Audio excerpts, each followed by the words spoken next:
ఆదాం హైదరాబాద్ లో ఆజ్‌కి బాత్ చూడండి. ఐబొమ్మ చేసింది ముమ్మాటికి తప్పే అనుకోండ్రి. దానికి ఆ యాక్ట్, ఈ యాక్ట్ అని ఇట్లా ఎన్నెన్నో యాక్ట్‌లు వెతికి కేసులు పెట్టి జైల్లో వేస్తున్నారు. వేయడానికి ప్రయత్నించారు. అయితే వాళ్ళను 2-3 సంవత్సరాలు జైల్లో పెడతారు. లేకపోతే 5-10 లక్షలు ఫినాల్టీ ఏసి వదిలేస్తారు.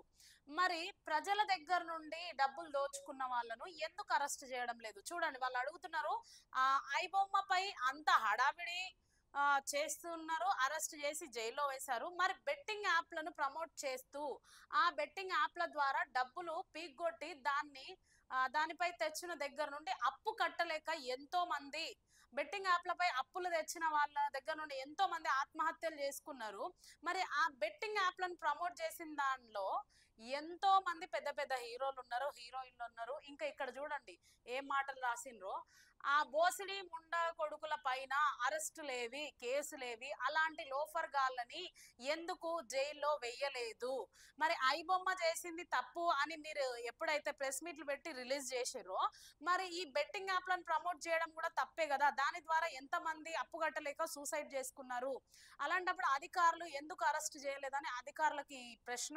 సో, ప్రజలారా మీరు కూడా కామెంట్ చేయండి. వీళ్ళు అడిగింది కరెక్టేనా కాదా అని.